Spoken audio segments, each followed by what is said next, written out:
Hey guys, it's Goosebumps Completionist, and today I'm bringing you another book versus episode. And today we're going to be discussing The Headless Ghost. Book versus episode. So, for the book, I gave it a 4.1 out of 5 stars. It's a very flawed book. Some things that happened in the story could have been better and could have probably gave it an A. Very disappointed by the ending. But for the most part, really dug this book. Very good book. Very exceptional in some ways. Had a lot going for it. Then the episode I gave a 3.8 out of 5. It fixed some problems that the book had, at the same time creating its own problems. Had some questionable, writing involved. Had some questionable concepts, some questionable effects and acting from a certain party. But yeah, pretty good episode. So yeah, they're not too far off. This is might be a little closer than you would probably think. For those of you that don't know, that haven't watched my book versus episode videos before, in book versus episodes, I tend to run down things that make up the stories in their own right. I look at characters, run down the characters, which ones I prefer and which version, or maybe I find them kind of equal. Same thing goes for the overall plot, the atmosphere, aesthetics when there are aesthetics to kind of look at, and there are aesthetics to kind of pick apart here from the book and the episode of this version of the story. So I will be discussing aesthetics here. Then we're going to go into climax. Climax kind of deals with what the story builds to, and then the ending is how the story resolves itself. So yeah, this is one of the special cases where I would say that the book and the episode are pretty much vastly different in a good amount of ways, to kind of go ahead and declare that they're both their own versions of the story. They have a lot of similarities there that kind of make it the same. It's very similar to like the Haunted Mask 2, where there's a lot of changes that kind of separate the episode from the book. So yeah, it's almost like comparing two different stories here in some regards.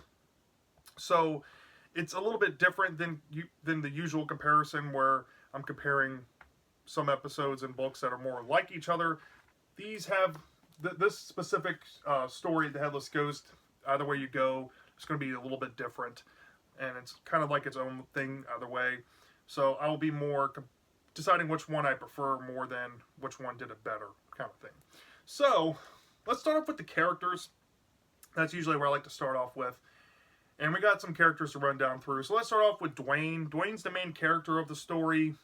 Dwayne is the apprehensive character, has a sense of moral reason. He goes against the archetype of the teenage boy being less immature than the teenage girl. I think his friend Stephanie in the story is definitely more immature than him. So for that, I look at him kind of even in a lot of ways. I think the episode version of Dwayne really highlighted his emotional maturity more than the book. I think in the book he was more of a sheep. I think he was more willing to do what Stephanie wanted.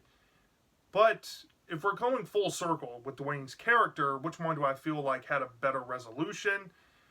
He did save Stephanie in the episode, but he didn't really have to do that in the book. He kind of came full circle. There was more emotional maturity for both characters involved. And I feel like there's enough there for Dwayne either way that just, they're evenly matched in so many ways. I'm just going to give Dwayne a deadlock. I can't really decide which one I like more, so I feel comfortable saying that they're about dead even. For Stephanie, this is a runaway. I'm going to give the edge to book Stephanie. The episode Stephanie, while I don't find her an outright complete negative, I feel like a lot of the context and the pacing really affected her character in the episode as opposed to the book, especially trying to highlight home that Stephanie learned a lesson. But in the book, I feel like she was the same type of character. She was very maniacal, she liked the peer pressure, her friend Dwayne, very pushy, very reckless. But I feel like her character came more full circle in the book, and I really appreciated her, the lesson of her experience that she got to experience in the book felt more genuine and a little more heartfelt, I would say, than the episode. So I'm going to give the edge to Stephanie to the book all day. Alright, and then we got essentially a few more characters. So let's start off with some characters like the Headless Ghost Andrew, which the story's title was predicated on. Andrew, in the episode, he had a terrible actor. It didn't feel as wholesome as the book. I mean, it felt like in the book there was more of a discovery to find Andrew's head for the Dwayne and Stephanie. They kind of made like a scavenger hunt type of thing, but at the same time, I feel more fulfillment out of Andrew's character in the book. As in the episode, he's kind of treated like a toady. He's annoying a little bit because of the acting. So the edge for Andrew, I'm going to give to the book. Okay. Let's look at Edna, who was featured in the book but not the episode. Since she wasn't in the episode, I guess I'll give her edge to the book. Edna has some unresolved things, especially because of the ending, which I haven't even gotten to yet. But Edna, since she was in the book, you know, she's a character. Would I have liked to see more things tied together with her with obvious setups that could have been there? Sure. But yeah, since she wasn't in the episode, I guess I'll give Edna to the book. And now down to the big two, in my opinion, which I was pleasantly surprised with. Let's start off with Seth. Okay. Seth was easily creepier in the episode. The book Seth, he was fine. He essentially did the same thing as the episode. But the actor who played Seth really elevated the character for me.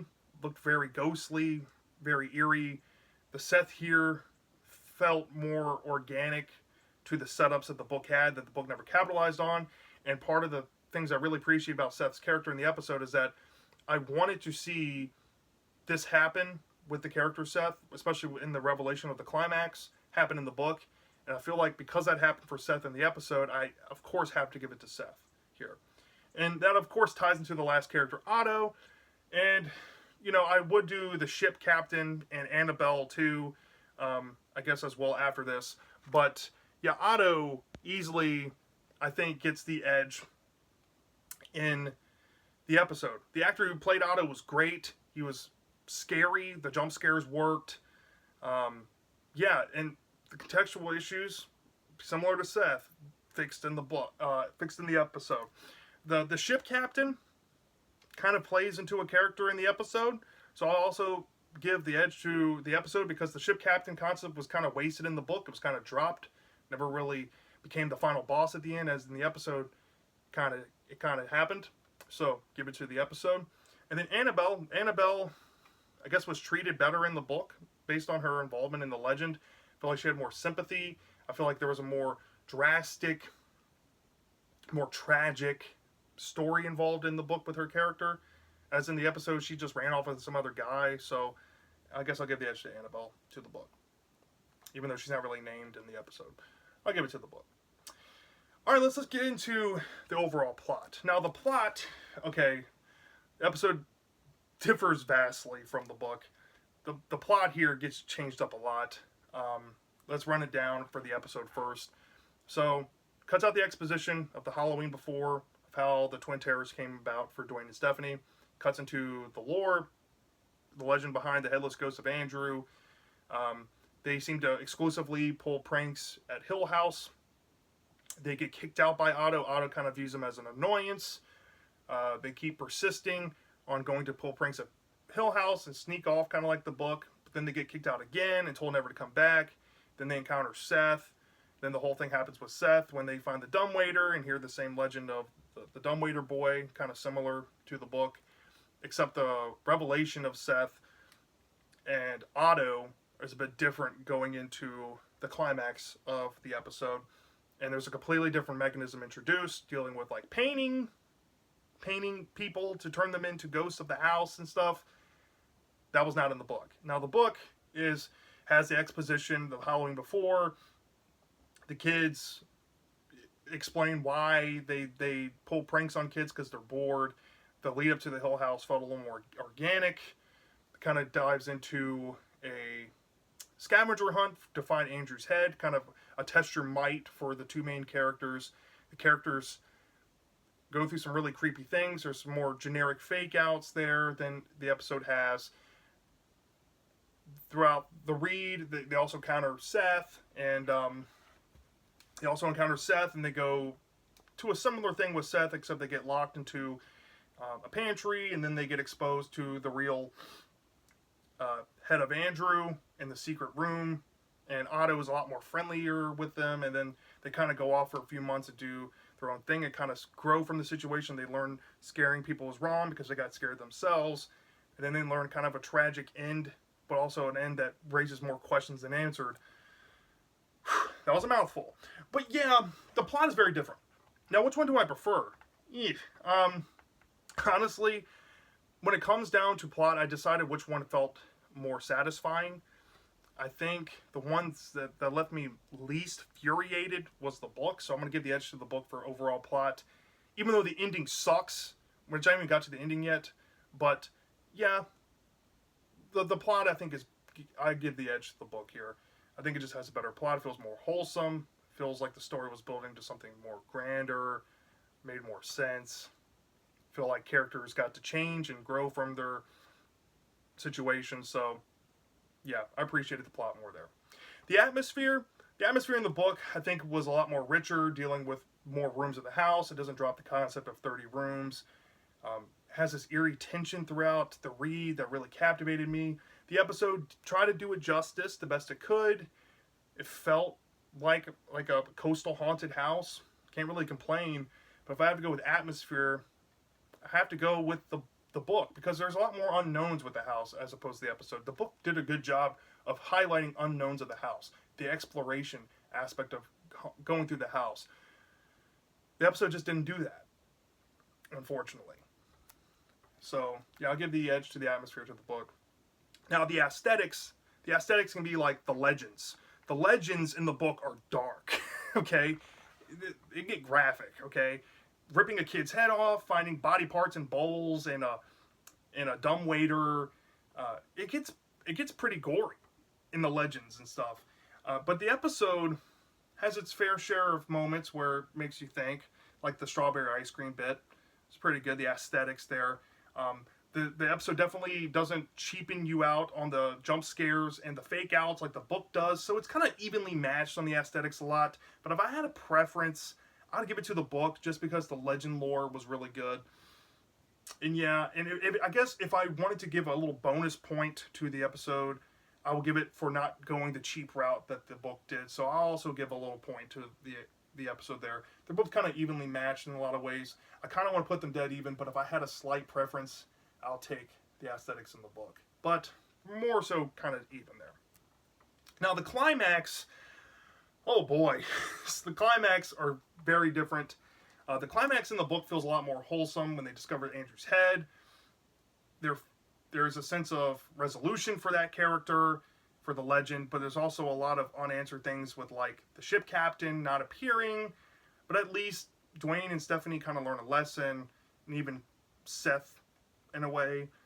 The episode's climax is the twist that Dan Angel and Billy Brown try to insert to try to quote unquote fix the plot, but it just raised more questions than answers. And in the grand scheme of things, the twist they introduced with the painting of turning the kids into part of the house really makes no sense, because the ghosts that haunt the house didn't die from being painted. So I don't get it. I don't get why that's there. It makes no sense. So for the climax, I'm going to give it to the book. Book wins out. But then it comes to the ending. And I have to say, the book's ending is terrible.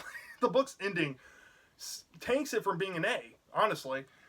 The book's ending just too many whys, wins, and hows. How did this stuff happen when this time jump? It just leaves too many questions on the true end. As in the episode, it's more forgivable, especially how it ties together with the weak concept, even though I kind of like the ending here more, because it gave an ending that I kind of wanted to see in the book. Not in the way I wanted, but at least it tried to offer that. So for the overall ending, I'll give the edge to the episode. So the episode wins out there. So overall, yeah, in a lot of respects, I really enjoyed the episode for improving some things I thought that the book had weaknesses on. And then the episode also let me down at the same time.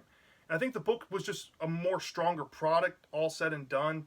It didn't anger me as much and didn't baffle me as much as the changes they decided to go with in the episode just came off more baffling and unnecessary. I feel like all they needed to do to improve the story in the episode was just to tie together the ship captain and Otto, and tie together the dumbwaiter kid and Seth, and just replicate the book story, and then boom, there you go, really good episode.